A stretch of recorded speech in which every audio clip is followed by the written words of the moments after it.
সেদিন আমার এক কর্মী দৌড়তে দৌড়তে এসছে আমার কাছে, দাদা বলে কি হয়েছে? সেদিন স্বপ্ন দেখলাম। তাই বলে কি স্বপ্ন দেখলেন? বলছে জগন্নাথ দেবের স্বপ্ন দেখলাম। জগন্নাথ দেবের স্বপ্ন দেখলেন কোথায়? বলছে যে দীঘায় জগন্নাথ মন্দির তৈরি করেছে না, জগন্নাথ দেবের স্বপ্ন দেখলাম। বলে কি স্বপ্ন দেখলে? বললে দাদা স্বপ্ন দেখলাম জগন্নাথ দেব পুরীর মন্দির থেকে বেরিয়ে দীঘার দিকে হাঁটা দিয়েছেন। দিতে দিতে কিছুক্ষণ পর জগন্নাথ দেবকে কেউ খবর দিল যে হে প্রভু, ওখানে তো জগন্নাথ মন্দির হয়েছে, আপনাকে আহ্বান করছে, আপনি যাচ্ছেন, কিন্তু সবার কাছে চিঠি পৌঁছচ্ছে, যেটা আমি বললাম চিঠির নিচে লেখা আছে জগন্নাথ কালচারাল সেন্টার। জগন্নাথ দেব ওই শুনে আমার কর্মী বলছে যে স্বপ্ন দেখেছে, বলে উল্টো দিকে হাঁটা দিলেন আর বলছেন ধাই কিরিকিরি ধাই কিরিকিরি ধাই কিরিকিরি। তো জগন্নাথ দেবকে ভক্ত জিজ্ঞেস করেছে, প্রভু ধাই কিরিকিরি মানে কি? ধাই কিরিকিরি বলছেন কেন? বলছে ধাই কিরিকিরি মানে তাড়াতাড়ি, যত তাড়াতাড়ি সম্ভব দিদিকে ধাক্কা মেরে এখান থেকে সরাতে হবে, জগন্নাথ এখানে আসবে, না হলে জগন্নাথ এখানে আসবে না। আজকে মমতা বন্দ্যোপাধ্যায় ধর্ম নিয়ে খেলা শুরু করেছেন। ধর্ম নিয়ে একের সম্প্রদায়ের সাথে আর এক সম্প্রদায়ের কাছে লাগিয়ে দেওয়ার চেষ্টা করছেন। এখানে মূর্তি ভাঙা হলো, বলল নারায়ণ হালদার নাকি জড়িত। দেখুন, নারায়ণ ভেঙেছে না নুরুল ভেঙেছে এই নিয়ে আমাদের বক্তব্য নেই। আমাদের বক্তব্য হচ্ছে কেন ভাঙা হবে, এটা হচ্ছে বক্তব্য। অপদার্থ পুলিশ কেন মূর্তি ভাঙা আটকাতে পারলো না, এই প্রশ্নের জবাব এই প্রশাসনকে দিতে হবে, মুখ্যমন্ত্রীকে দিতে হবে। সেই অধিকার আমাদের আছে এই প্রশ্ন করার।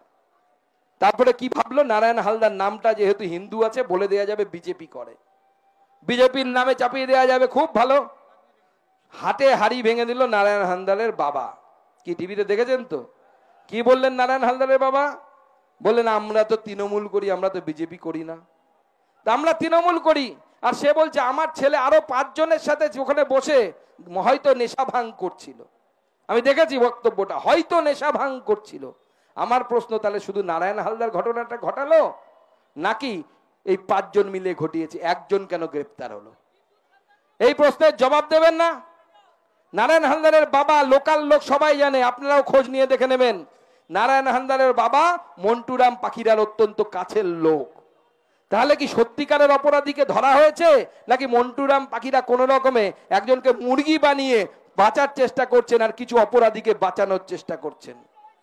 যদি সেটা করে থাকেন, পরিষ্কার বলে দিচ্ছি, সেই অপরাধীদেরকে মাটির তলা থেকে খুঁজে এনে তাদের সাজা দেওয়ার দায়িত্ব ভারতীয় জনতা পার্টি নেবে। ভারতীয় জনতা পার্টি সেই ব্যবস্থা করবে। আর এখানে তো তৃণমূলের নেতাদের গুণের কোনো শেষ নেই। কি এখানে নিউটন বলে কি একটা আছে, নিউটন দাস, সে নাকি এখানকারও ভোটার আবার বাংলাদেশেরও ভোটার।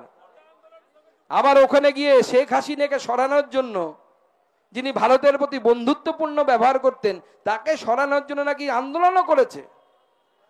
আবার দেবাশিস দাস, যে নাকি আপনাদের বাপি হালদারের খুব কাছের মানুষ, সে কোথাকার নাগরিক?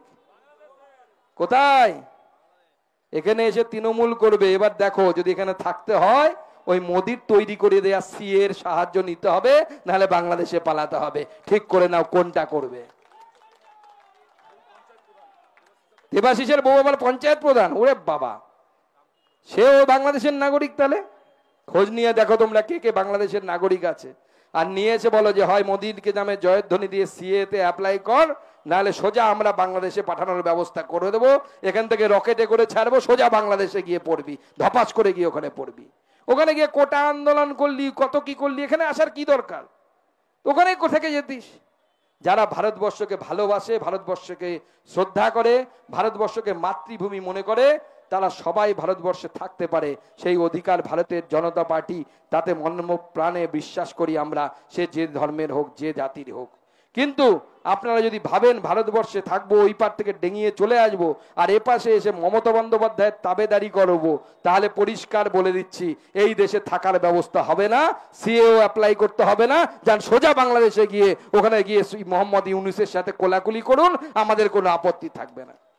কিন্তু এইটা করার জন্য আমাদের সবার আগে এই মাটিতে ভারতীয় জনতা পার্টির পতাকা, কাকদ্বীপে কমসে কম, অন্যগুলো ছেড়ে দিন, আজকে আমি কাকদ্বীপে এসেছি, অন্যখানে যখন যাব, রায়দিঘিতে যাব, তখন রায়দিঘির কথা বলবো, যখন পাথর প্রতিমায় যাব তখন পাথর প্রতিমার কথা বলবো। যখন সাগরে যাব তখন সাগরের কথা বলবো। কিন্তু আজকে আপনার এখানে যারা ভারতীয় জনতা পার্টির কার্যকর্তা আছেন তাদেরকে সবাই মিলে এক স্বরে বলতে হবে, কাকদ্বীপ কি নরেন্দ্র মোদীর হাতে তুলে দেবেন? দেবেন? নরেন্দ্র মোদীর হাতে কাকদ্বীপ তুলে দেবেন? তাহলে আমার সাথে প্রতিজ্ঞা নিন, হাত মুঠ করুন আর বলুন, ভারত মাতা কি, ভারত মাতা কি, ভারত মাতা কি।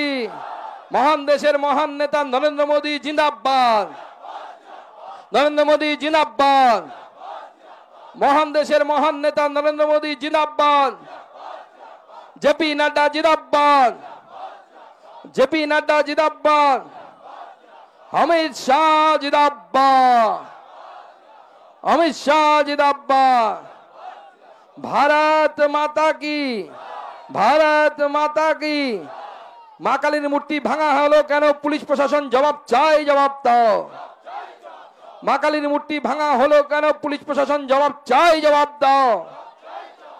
অপদার্থ পুলিশ প্রশাসন তোমায় জানাই ধিক ধিক ধিক্কার। অপদার্থ পুলিশ প্রশাসন তোমায় জানাই ধিক ধিক ধিক্কার। ভারত মাতা কি, ভারত মাতা কি। আর মনে রাখবেন, আমাদের প্রধানমন্ত্রী, আমাদের প্রধানমন্ত্রী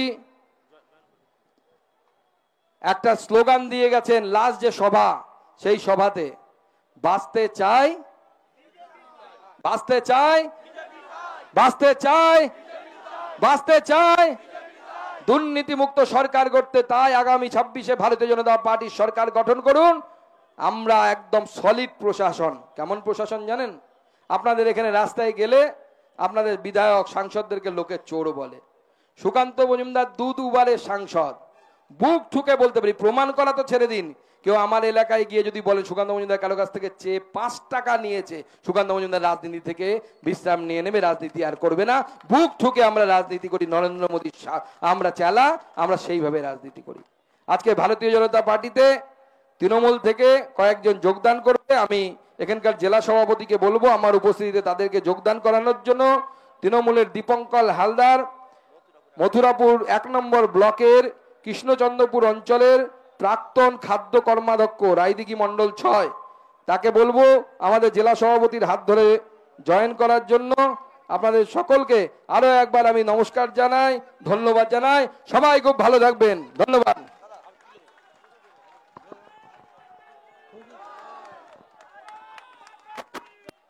भारत माता की, भारत माता की जय श्री राम, जय श्री राम।